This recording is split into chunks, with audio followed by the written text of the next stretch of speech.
Okay. So let us come back to the Mahanama Sutta. And again, the idea with this whole sutta is how to do these recollections, the 6 recollections altogether. And the purpose of these recollections is basically to give rise to joy in the Dhamma, joy on the path, and then to kind of enable the meditation through that joy, because joy is a fundamental aspect of Buddhism. Without that joy, basically the meditation doesn't work, the path doesn't work, and it all becomes a bit dry and meaningless as well because of that. So these are, for that reason, these are very important aspects of the path.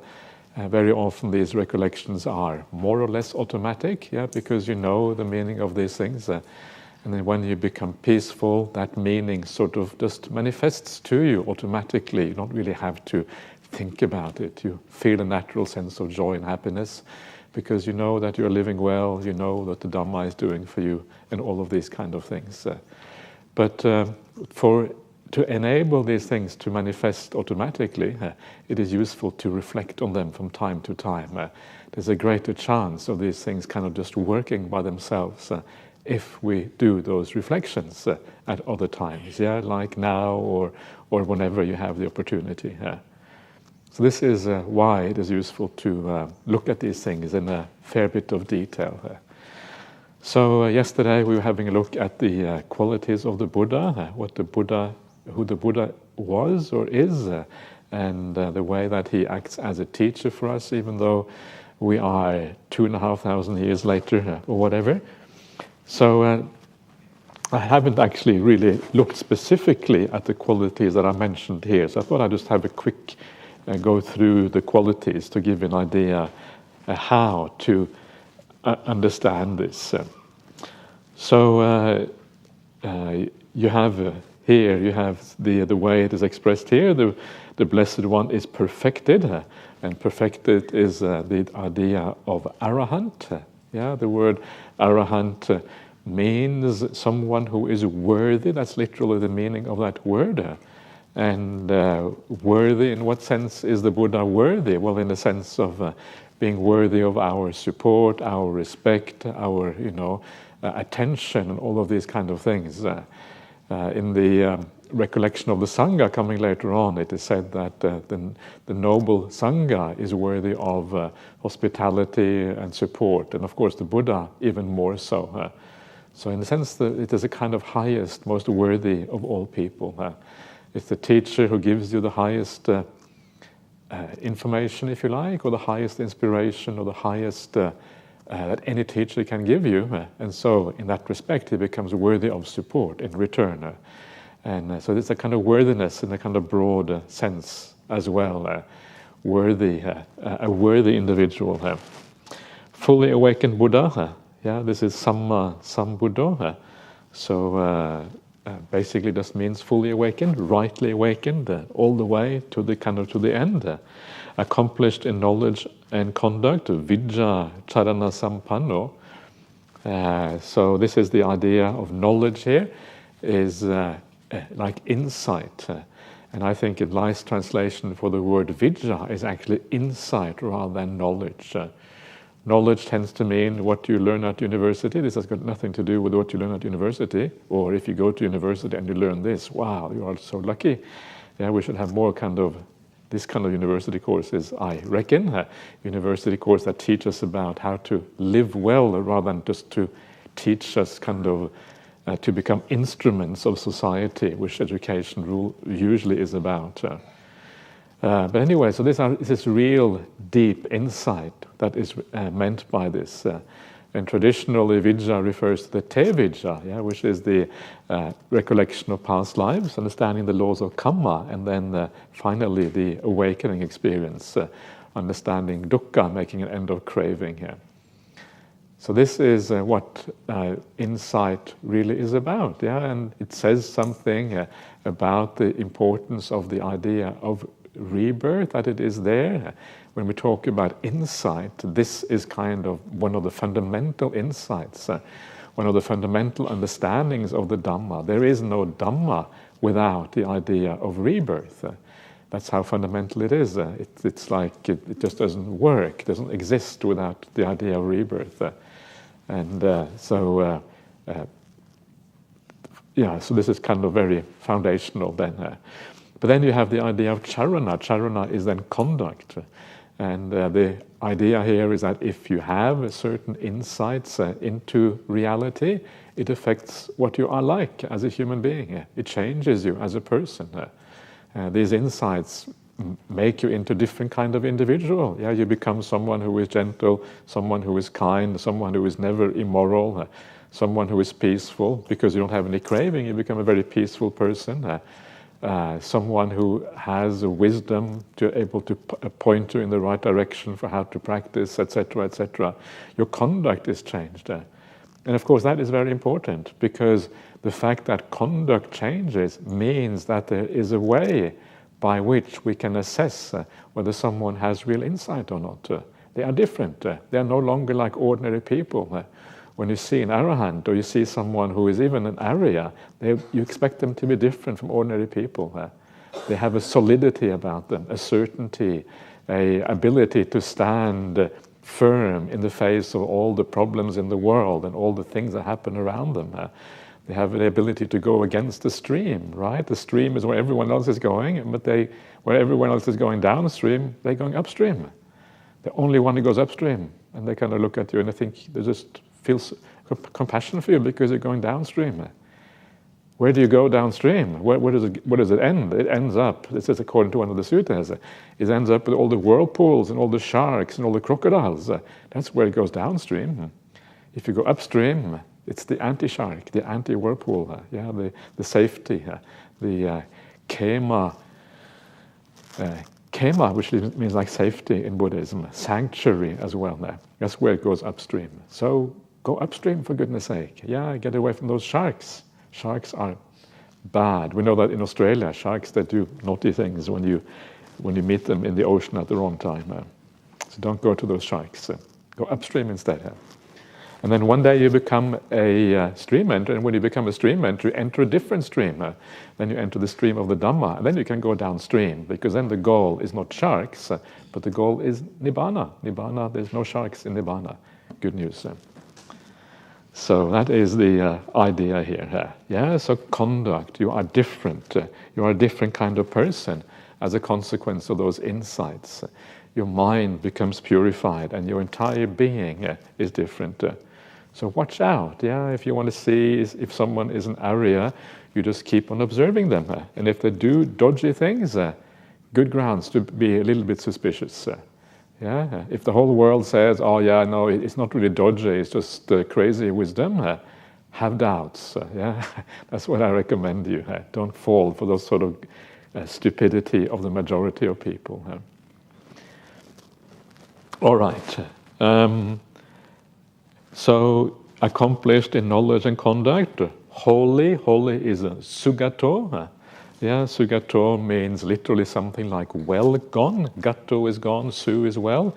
So you could argue as someone who has arrived at the good destination. It's kind of one of the meanings of sugato. And holy, is that a good translation? Yeah, maybe. I guess it depends a bit on what you mean by holy. Holy can mean many things. But all right, okay, good enough. Knower of the world, loka vidu. This is similar to the idea of vidya before. Vidu and vidya are in fact related words, loka vidu. So here it is the knower of the world. What does that mean? What does it mean that the Buddha knows the world? And of course it means that he has a full understanding of all possible rebirths. This is part of the awakening experience, to understanding what is possible, what is achievable by the human mind, where we can, what sort of places to hang out, so to speak, in samsara. This is part of this. And so he has a full understanding of all kinds of rebirth, and then he has an understanding of the downside of those rebirths. This is one of those beautiful qualities, three things you see in the suttas that always go together. And that is the idea of the benefit of something, or the gratification in something, called the asada. the adinava is the downside, and then the nisarana is the escape. Three kind of qualities that always go together in the suttas: asada, adinava, and nisarana.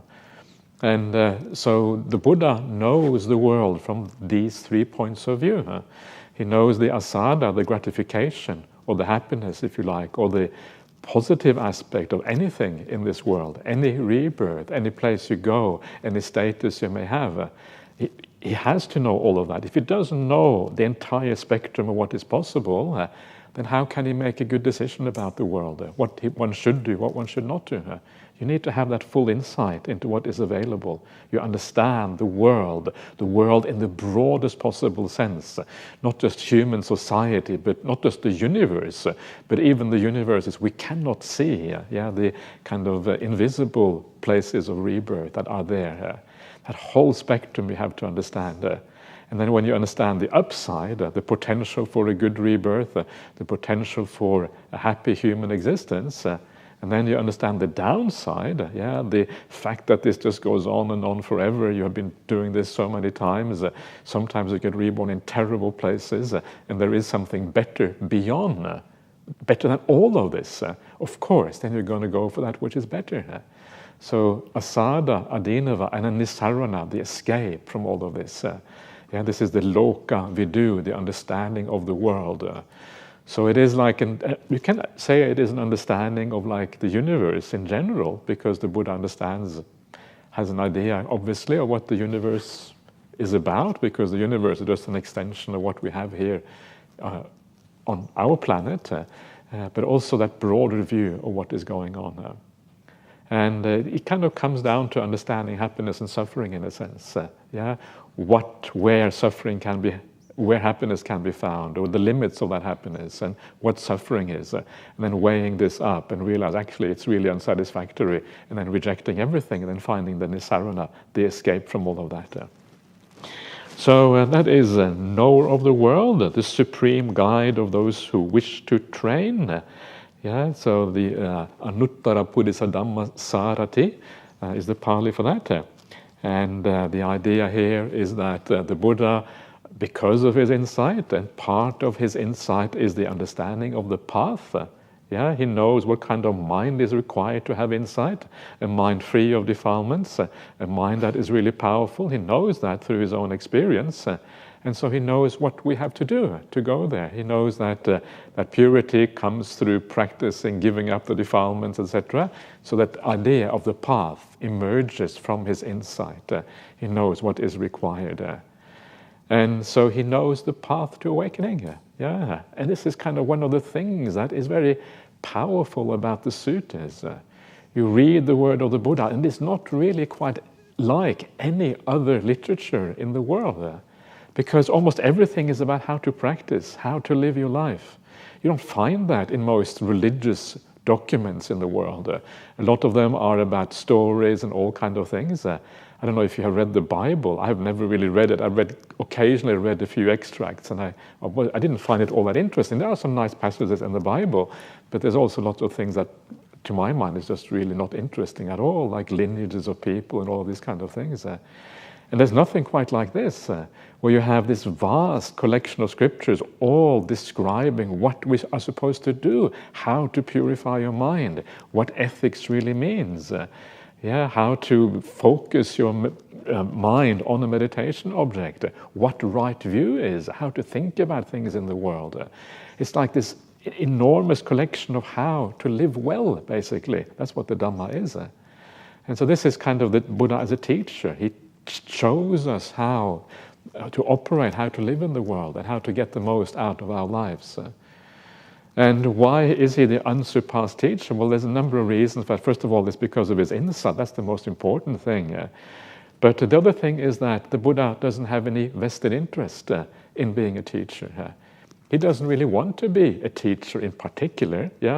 After his awakening, according to the story, this is what you find in the sutta we'll have a look at later on. He doesn't want to teach because he says no one will understand anyway, so what's the point of teaching? I might as well just meditate and just have a good time. If no one understands, it's kind of pointless.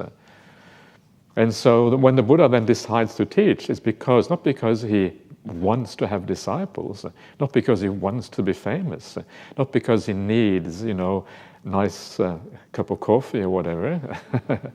I'm speaking from personal experience there. Yeah, he doesn't actually want anything in the world because he has a far higher happiness than anyone else has. And that means that when he decides to become a teacher, there is no vested interest. And when there is no vested interest, there's no distortion in how he teaches.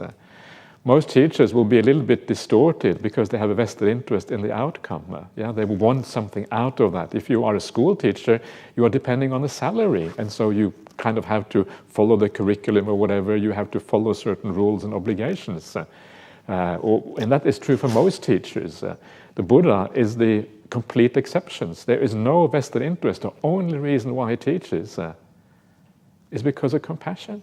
That's the only reason. There's no other reason for him to teach anyone in the world. Actually, it's a hassle for him to teach.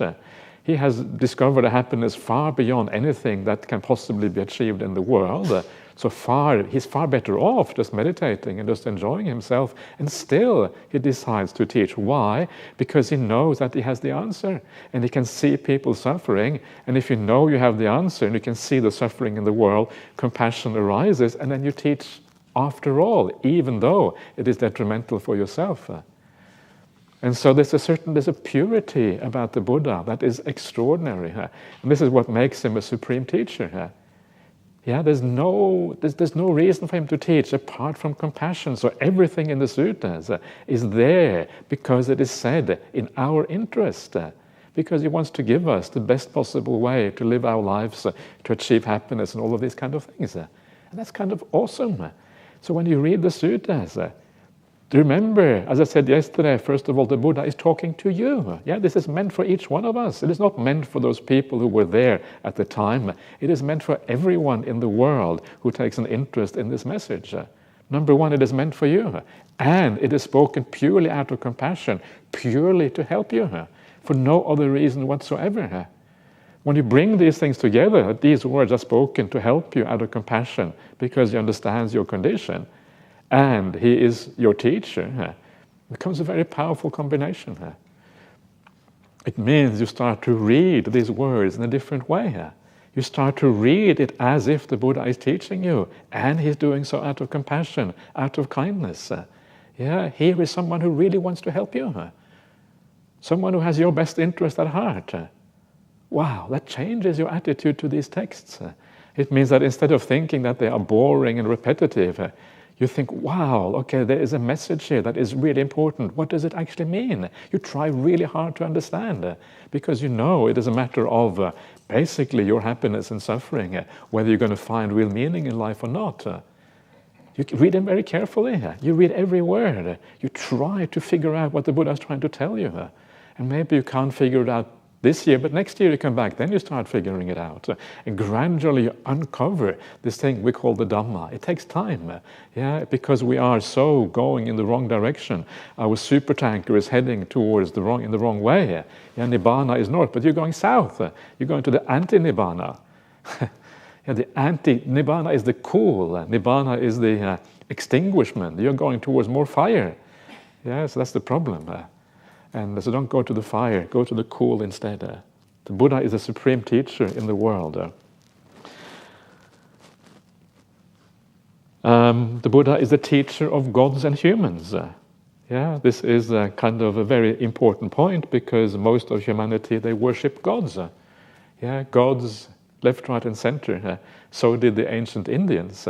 They worshipped a large number of gods, and they also worshipped the kind of the God behind the scene, the kind of universal God, the supreme God like the Christian God or something like that. But according to this, the Buddha is the teacher of all of these gods. Don't tell that to the Christians. What are they going to say when you say that? Because from a Buddhist point of view, it doesn't matter. As a God, you're still trapped in this universe. You still haven't really understood what is going on, right? And so because you haven't understood what is going on, the Buddha has greater insight. And so he is the teacher of gods and humans. He kind of inverts everything a little bit. It changes how we think about this. So awakened, yeah, Buddha, blessed. Blessed is Bhagava. Bhagava is one of these words. That means the lucky one or fortunate one or the blessed one. Is really hard to translate properly. And it is a word that is used in India even to the present day of any kind of great spiritual teacher. The gods are often also called the Bhagava sometimes. So there you are. These are some ways of thinking about the Buddha. And make it your own. Yeah, this is just my ideas, and maybe they work for you, maybe not. I don't know, but make it your own ideas about the Buddha. Of course, they have to be within what is acceptable. They have to be following what the Buddha actually is, and not to become completely silly. But still, think about it in your own way, because then it becomes meaningful to you. And if it's meaningful to you, then it's going to have more power rather than following some predetermined formula that we follow along with. So this is just to give you some ideas. And then comes this beautiful thing that comes afterwards, right? When you think about the Buddha in this way, your mind is not full of greed, hate, and delusion. Right? When I was talking now, was your mind full of greed, hate, and delusion? Probably not, right? Yeah, it feels quite satisfactory and happy to think about the Buddha in this way. Yeah, so you can see how actually it works. Yeah, if some of you had a bit of greed, hate, and delusion, that's also okay. So don't worry too much. This is just the idea of kind of leading you in that direction. Yeah, and then you can feel that the mind gets straightened out. You gain more clarity. You get this straightness, the unswervingness, the ujju. And then you find inspiration, yeah, in the Buddha and the meaning and the teaching, and all of this comes together by thinking about the Buddha in the right way.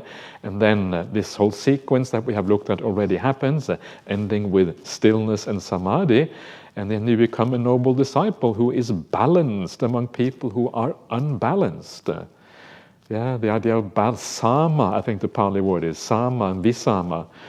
And you're even, in other words, among people who are uneven. And uneven is the mind that is all over the place.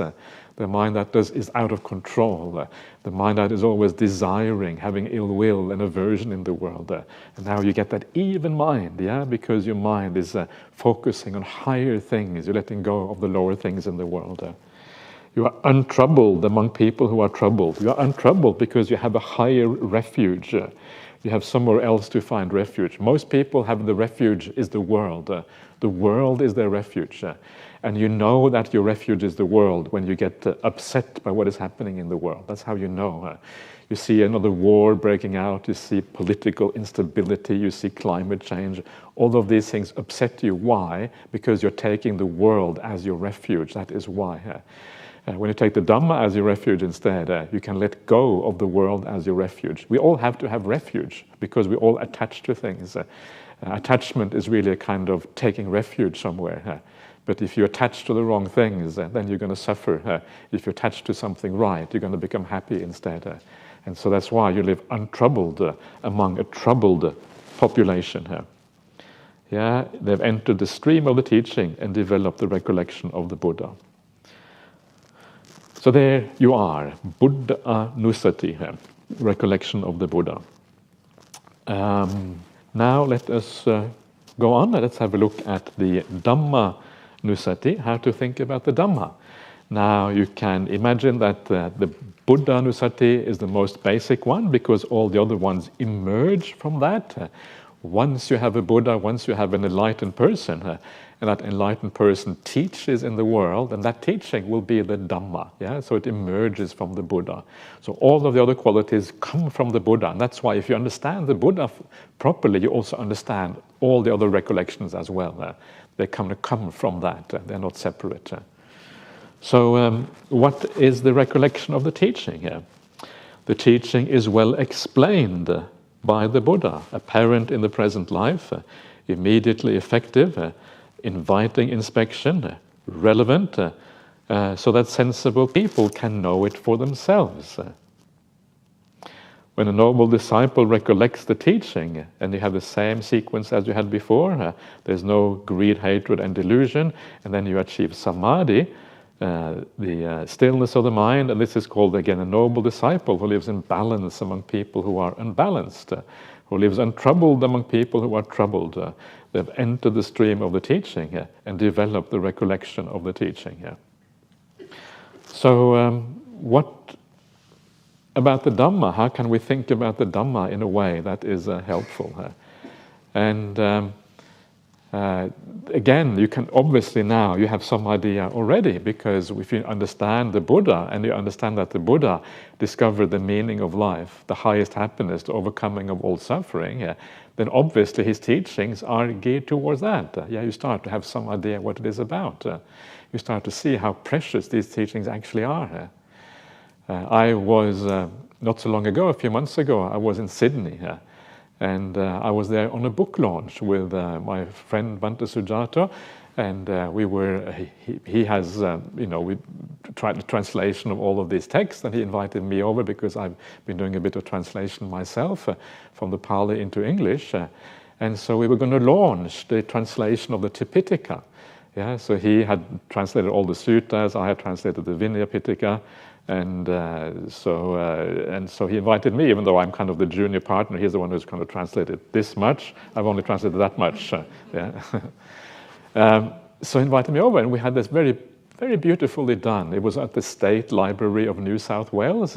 The State Library of New South Wales is a very kind of colonial-style building, this grand building, with really tall ceilings and tall windows, and it's kind of really. It's a very nice place, to have a book launch like that, and it kind of gave a kind of gravity and seriousness to the occasion when you have a beautiful occasion like that. And then he had invited Jeff Gallup. Jeff Gallup is the ex-premier of Western Australia. He was a very beloved leader actually by many people. He was a very man with integrity by many, and he's also kind of a semi-Buddhist, not quite a Buddhist, but he is the patron of Jhana Grove, right? You may know that, or maybe perhaps you don't, but he's the patron here of Jhana Grove because he also knows Ajahn Brahmali a little bit.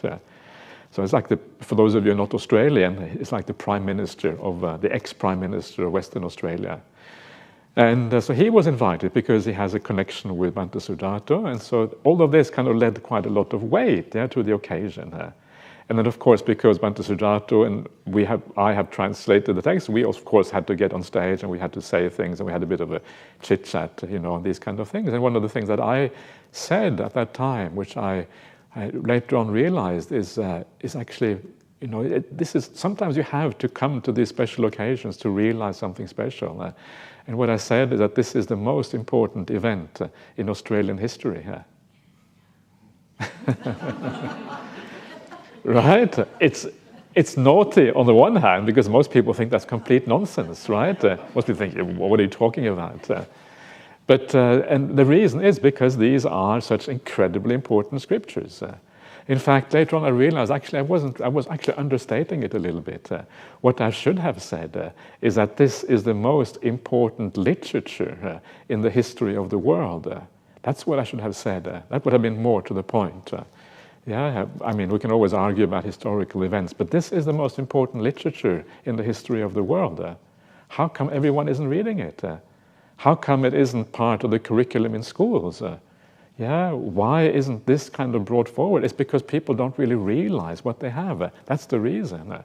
We don't understand that this is far more valuable than gold, than anything else you can have, much better than Shakespeare. Who cares about Shakespeare? I mean, Shakespeare might be nice and it might be beautiful and entertaining, and you go to see his plays or whatever. And sure, there is some wisdom in Shakespeare, no doubt. But it pales in comparison with the suttas of the Buddha. If you want to distill wisdom, take out all the play, all the fun, distill pure wisdom, that is what the suttas are. It is the most important literature in the history of the world. There is nothing else like it. And this is kind of how you look at this. And why is that? Well, it's precisely because this is the literature that will give you the highest happiness if you follow this path. This is what will give you real meaning. This is an understanding of the nature of the world. The Buddha tells you this is what the world is like. If you want to understand the world, then listen to what I have to say. And understanding the nature of the world, having that right view, is the foundation of everything. Because if you have right view, you can make good decisions. This is why on the Noble Eightfold Path, from right view comes right intention. You're making good decisions based on right view. You cannot make good decisions if you have wrong view. If you misunderstand the nature of reality, how can you make good decisions about anything? And this is why right view is always the foundation of everything. The Pali Canon is just one block of right view, right? Right view, bang, there on your table or in your computer or whatever it might be. So this is why it is so incredibly, incredibly powerful. It opens our eyes. The Buddha is the eye of the world, the loke chakku. And he sees the world and he tells us, well, I have seen the reality. Listen. Yeah, now, based on seeing this reality, if you take on board what I have been saying, you also will be able to make good decisions based on that right view. And this is why the Arahant is perfectly happy, because the Arahant has perfect right view. So everything they think, everything they do is based on that right view. They can no longer do or act or do anything stupidly. This is the Arahant. Yeah, everything becomes right because the view is right. You cannot do anything that goes against your best interest. Everything is in your best interest that they do. So this is what we have. Yeah, this is these suttas. This is coming from this enlightened one, the most important literature in the world. Yeah, I would really recommend you to try to take a really deep interest in these teachings. There is nothing like it anywhere else. And if you think it is boring, think again. Remember, these things were handed down in an oral setting in ancient India, and that's why they often seem to be quite repetitive. In fact, they are quite repetitive. There's no point in pretending otherwise. But that is the reason, because of that oral nature of how it was transmitted from one generation to the next one. And so you have to kind of read a bit between the lines. Don't sort of stop just because it seems repetitive. Don't stop because it has been edited by later generation to become a little bit bland. It doesn't have so much sense of a person sometimes. It doesn't have a sense of real dialogue always. Sometimes it does, but not always, because obviously they have been edited a little bit over the centuries and millennia. But there is still, sometimes they really do come alive in a very powerful way. And I was recently, I think I mentioned this before, I was recently in Thailand. I was in Bangkok, and there was a workshop, translation workshop on translating the suttas, because they are doing a translation from the Thai Pali Tipitaka into English. And so I am part of that project, and so I was there for that reason. And the way I have translated is not quite orthodox. So for me, my idea of translating the Buddhist text is that you want the suttas to come alive. You want to feel that you are entering the presence of the Buddha, when you are entering these texts. You want to have a feeling that someone is talking to you. You want to have a feeling that these stories, they come alive as if you enter the story, a bit like going to the movies and becoming the character in the movies, right? Similar kind of thing. You feel that it is real, not that there is some kind of distance between the text and you can't quite relate to it. If you can't relate to it, it's more difficult to understand the message. And so for that reason, when I try to make it approachable. So I would say mum and dad, right? When the son or the child talks to the parents, rather than saying mother and father, which sounds very formal. No one says that. Mother and father, it sounds like something people said maybe 300 years ago or something. It doesn't sound real, right? People don't say that. And then adding little words like gosh, gosh, That makes it come alive. That's what people would say here, or little things like that. And so when I went to this workshop in Bangkok, at this well-known monastery in Bangkok, and the leader there was one of the leaders of the Sangha in all of Thailand. He was kind of there presiding at the table. And so I had to make a presentation because my translation has kind of come the furthest along for most of these people. So I presented to all of these scholars. I was kind of the only monk pretty much. Everyone else is kind of scholars and PhDs or what. I'm not sure what I was doing there, but anyway, I was there. And so I was there and I was presenting what I had done, right? And for many people who are used to a more traditional way of translating these texts, this seems too informal. Yeah, it's supposed to be formal. You translate the word of the Buddha, it's really important. You have to be formal and very respectful or whatever. Yeah, and so some of the people there, they were kind of not happy with the way I translated it. You can feel that. Often they don't say it directly because, I'm a monk and they are lay people and they kind of feel awkward about saying it directly. But you get the hint, yeah? And I felt really happy about that. I felt happy that people did not like it, because I know if you have done something that others don't like, then you have actually done something useful. Yeah, the people who were the leaders there, they were actually happy with what I had done. But some of these more traditional scholars, they were not happy. And I was actually, that made me happy that they weren't happy. Yeah. Because if everyone likes what you do, you probably haven't done anything useful. And so that's kind of what I was thinking here. And so for me, the point of these texts is not to have something formal. It's to respect these texts in the right way. Respect does not mean creating some formal text and you can put it in a cabinet as a book and worship that cabinet afterwards, which happens so many places around the Buddhist world. The reason the Buddha gave these teachings is so that we can enter these teachings, understand what it is about, yeah, and really grasp the message. So how can we write these, translate this in such a way that we can grasp the message? Well, the way to do that is to ask yourself the question, how would the Buddha have phrased it if he were alive today and he was living in Australia? Yeah, what is kind of the English or Australian way of expressing these things? How would the Buddha have said it? And then the answer starts to become obvious. Well, first of all, the Sangha and the lay community are composed of all kinds of people. And people who have educated, people who are not so educated, people who are intelligent, people who are not so intelligent.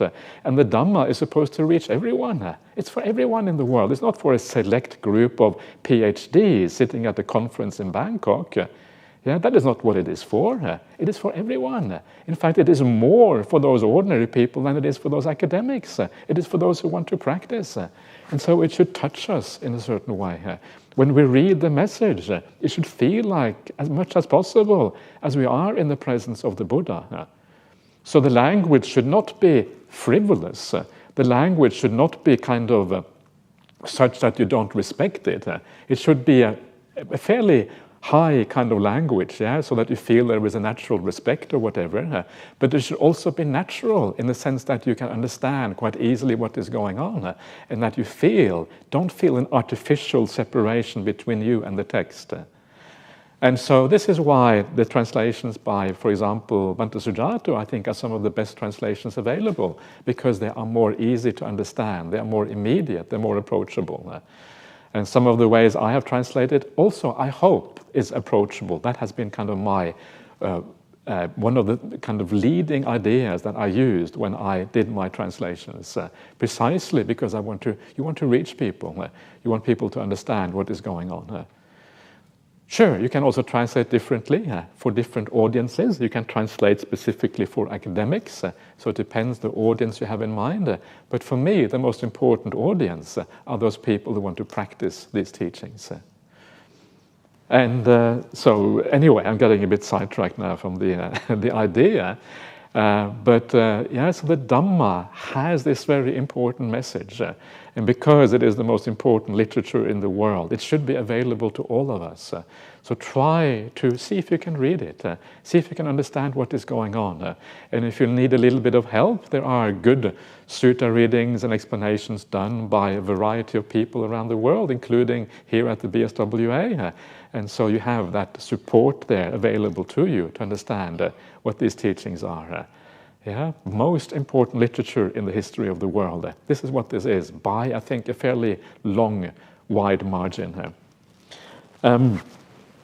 So, very briefly then, what does this mean, these epithets or these explanations that you have here? So you have, it is apparent in the present life, sandittika, and this means that the Dhamma can be achieved in this life. Now, it can be achieved almost immediately. If you start practicing, you can achieve peace in meditation, you can achieve happiness due to living well, and all of these kind of things. So it is sandittika in this way. Yeah, it is visible. You don't have to die first and then you find out whether you were right or wrong. Then it might be too late. You can actually see it in this life. This is one of the things that make Buddhism different from most other religions, where you have to wait till after you die to figure out whether you were right or wrong. It is immediately effective. Akalika, or effective in this life, is a similar kind of idea. So again, it's really used synonymously with sandittika. You achieve it in this life, or you achieve also results right here and right now. There's a story, usually a story that I usually tell at this particular point. I haven't included the sutta here, but maybe just very briefly I'll tell you this story for those of you who haven't heard it before. And this is the story of the monk Samidhi. And the monk Samidhi is kind of a nice little story. The monk Samidhi was bathing somewhere in Rajaga, and he's kind of come out of his bath, and he was standing in his robe and is kind of drying himself. And just as he's come out of his bath, this deity, this deva, comes to see him. And this deity says, this is like a tempter deity, says to him, "You're a young man. What are you doing wasting your life being a monk?" Yeah, that's kind of what this deity says. You can go out into the world, enjoy sensual pleasures. This deity presumably is like a female deity. It doesn't really say, but that makes the story more kind of poignant if it is a female deity and then you have this young monk. Go out and enjoy sensual pleasures. You are young. When you're young, when you're old, then you can become a monk. When sensual pleasures don't mean much anymore. That's kind of the right way of thinking about this. And then the deity says, why? Well, because all of those things that you are striving for, nibbana and all that kind of stuff, that's far away in the future. You don't know anything about that. Whereas sensual pleasures, they can be had right now. And somebody thinks, yeah, maybe you have a point. No, he doesn't actually think that. Somebody says, no, you're wrong, he says. He says it's the other way around. It is the Dhamma that can be had right now, and the sensual pleasures that are always in the future. And the Deva said, what do you mean? What are you talking about? I don't understand what you're saying. And then the Devata says, well, if that's what you mean, well then go into the presence of the Buddha and then see what the Buddha has to say about this. And then maybe I will understand what this is about. And I can't remember exactly what the Buddha says when they go to the Buddha, but it's a really nice conundrum, right? Because that's what it seems like. Sensual pleasures are right there. I just had breakfast with Venupatipada, sensual pleasures, and it was a very nice breakfast. People look after you, and so they are available. What about the Dhamma? Sometimes you meditate and your mind is all over the place, or you fall asleep, or what happened? There's no Dhamma there. There's just hindrances sometimes. So what does this mean? And what it means is that sensual pleasures, the reason why they are never really in the present, the reason why they are always to do with the future, is because they are always imbued with craving. It is always about craving, it's always about going somewhere else, it's always about moving on to something else. Even as you are eating, you're thinking about the next spoonful you're going to take, right? Even as you are enjoying yourself, you're already looking at the next opportunity. And certainly when you're not enjoying yourself, you're looking out for how you can enjoy yourself in the world. Craving is always there. Craving means you're not really present. Craving means that you're looking to the future, looking to somewhere else. And that is the nature of the entire sensory realm. Everything in the sensory realm is like that. Whereas the Dhamma, you can, if you act rightly right now, if you turn your mind at this moment in the direction of loving kindness, of compassion, of understanding, of generosity, you feel the results immediately. And those results are a very different kind.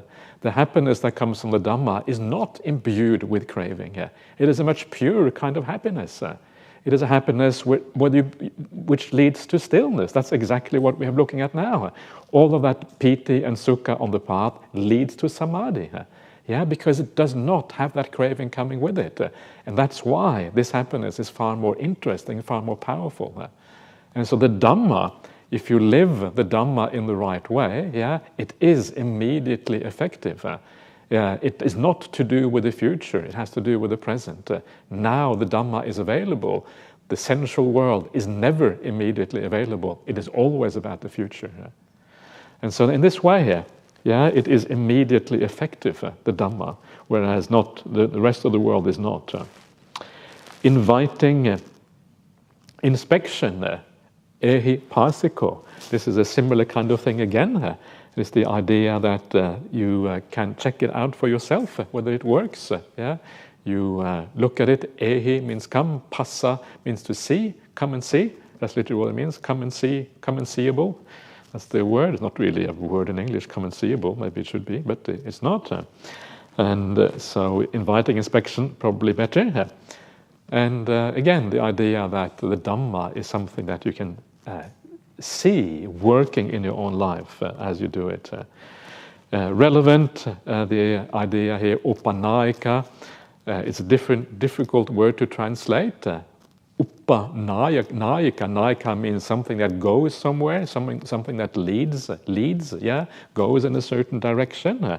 And so it goes onwards, or it leads somewhere. It is irrelevant in the sense that it goes to a certain relevant destination or a certain point. Upanayika, it has a real purpose, a real direction, a real thing, something like that.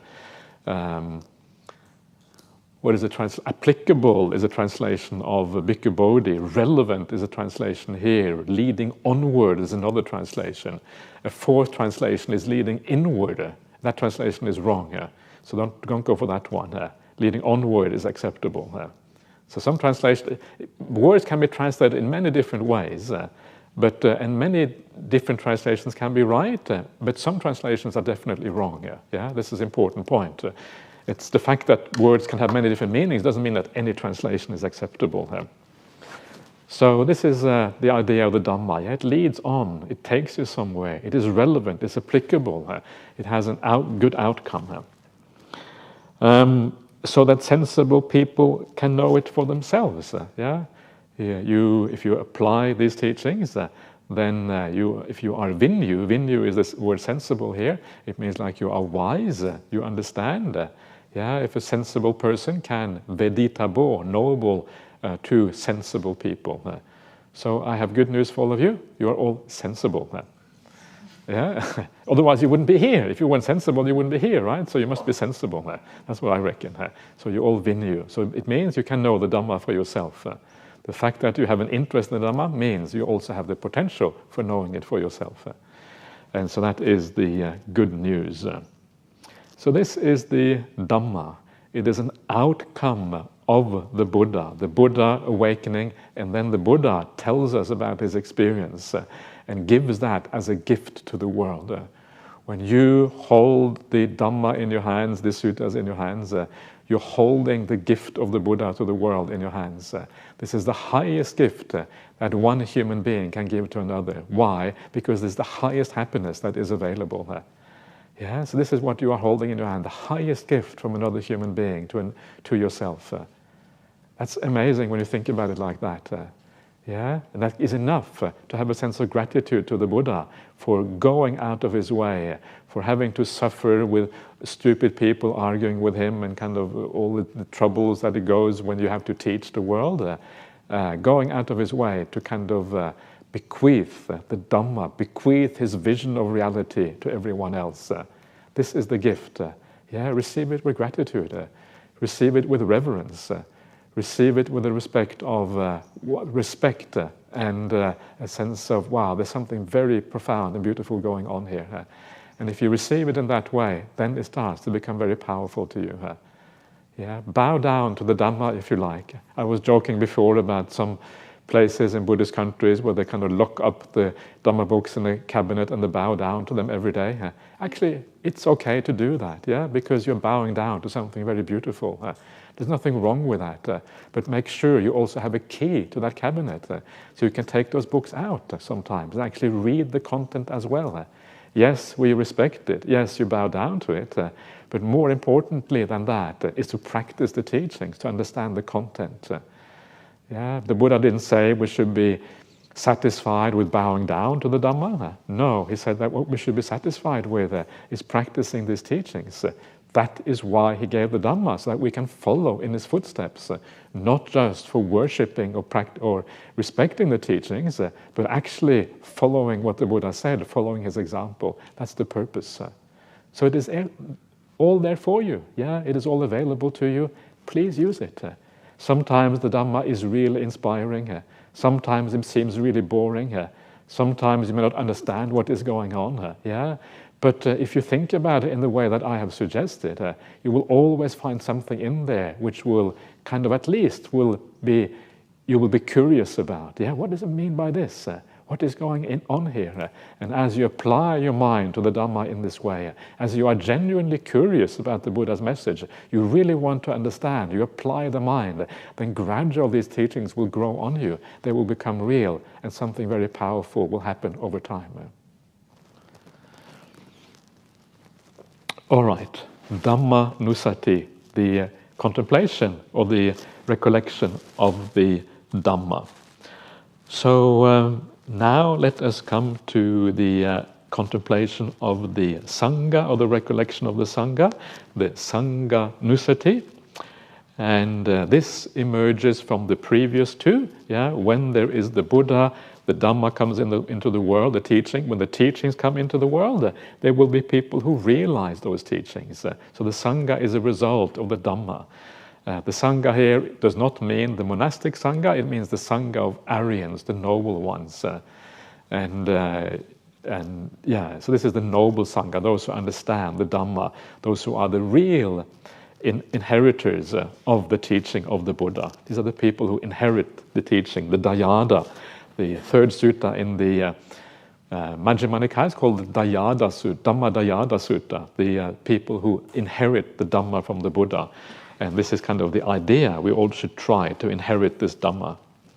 And so this is what the Buddha has to say here. Furthermore, a noble disciple recollects the Sangha.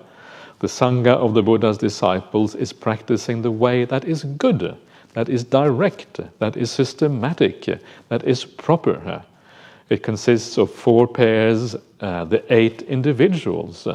This is the Sangha of the Buddhist disciples that is worthy of offerings, dedicated to the gods. We'll look at that later on. Worthy of hospitality, worthy of religious donation, worthy of greetings with joined palms, and is the supreme field of merit for the world. When a noble disciple recollects the Sangha, their mind is not full of desire, ill will, or confusion. This is called the noble disciple who lives in balance, who lives untroubled. They've entered the stream of the teaching and developed the recollection of the Sangha. So here we have the Sangha, the noble disciples of the Buddha. And so who are these noble disciples? Who are we recollecting when we are doing this sort of thing? And the strange thing about this is that we never really know 100% who are these noble disciples. I'm sure all of you have some opinions about who are noble disciples of the Buddha, because it's inevitable. We have to have opinions about these things. But do you actually know? No, you don't know. It is just a matter of probability, but actually you don't know. And so what that means is that the idea of the Sangha, the recollection of the Sangha, is a little bit abstract. It is a little bit like, okay, we know the Dhamma exists in the world, and because the Dhamma exists in the world, there will be noble disciples, but we don't know exactly who they are. So it's a slightly abstract idea. And so sometimes just using this idea that there are noble people in the world because the Dhamma is here, sometimes that is enough. And then you see that nobility in people expressed in various ways, expressed more with some people, less with other people. So you kind of see it, sometimes you get a glimpse of that nobility, even though you're not entirely sure who it is. And sometimes it is better to leave it on a slightly abstract level. And the reason why it is better, because you don't really know, sometimes if you put too much faith into individuals, you may end up being let down. These individuals may turn out to be different from what you think they are. And then you can lose a lot of faith and confidence in the Dhamma as a result, because you don't really know who the Aryas are. And so sometimes if you leave it in an abstract way and some person you thought was really great turns out to be a dodgy character instead, then actually you're okay with that. You can deal with it. You haven't put all your eggs in that basket. Actually your main focus is on the Buddha and the Dhamma and the fact that there are areas, and then individuals become less important. The individuals are not really what is important here. It's the kind of general ideas of the Sangha. So this is the first way to think about the Sangha, not to kind of make too much out of it in terms of individuals, but make it more into an abstract idea. There's many really good things that come out of that. There is a big problem in the religious world with people who abuse others. It's a very, very common thing in the religious world. And it happens here in Australia. We've seen it happening in Australia. It happens certainly everywhere else in the Buddhist world. And so that ability for abuse happens much more if we put individuals on pedestals. Because someone who is on a pedestal, they have a lot of power, and that power is easy to abuse. But if we all take the Buddha as our ultimate teacher, and we all look to the Buddha, then the playing field is not as uneven.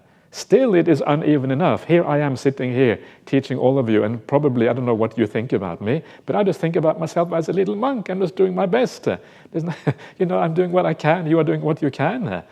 And so it is good that we have as little power differentiation as possible. We all look towards the Buddha in the final analysis because it evens out that playing field. And then you have this abstract idea of the Sangha rather than looking at individuals. It is very, very useful in the world because it reduces the potential for abuse and all of these negative things that we often see in Buddhist circles. So this is kind of one of those good outcomes of thinking about the Dhamma in the right way. If you look around the world, there's far too many gurus in the Buddhist world. Far too much of this kind of putting individuals on the pedestal. There's a lot of that in the Buddhist world. In all versions of Buddhism. In Theravada Buddhism, you think it would happen less because we don't have ideas like bodhisattvas and these kind of things. But in Theravada Buddhism too, it happens.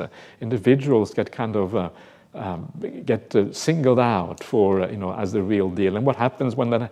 It's not just does it kind of sometimes, not always of course, but occasionally it leads to abuse. But it also leads to listening more to the teacher than to the Buddha. That's the other big disadvantage. The teacher's word becomes more important than the Buddha. And you get this thing that they talk about in the world, what they call the Acharyavada. Acharyavada means the doctrine of the teacher. Acharya is the teacher, Vada is doctrine. You get the teacher's doctrine rather than the doctrine of the Buddha, which is the Buddha Vajana, usually is what it's called, the word of the Buddha. And so you get all of these imbalances in Buddhism, and thinking about the Sangha in an abstract sense removes that problem. Of course, sometimes we need to go beyond the abstract because the abstract is not clear enough. And it is useful also to look at individuals. And so I also want to talk a little bit about individuals and the qualities we should expect to see in individuals who are noble ones, and what we should look out for, and what are the things that should draw our confidence and faith. But that will have to wait until this afternoon. So I will continue talking about the Sanghanussati at 3 o'clock this afternoon. So that is all for now. Please keep on enjoying yourself. Have a nice lunch. See you at 3 o'clock.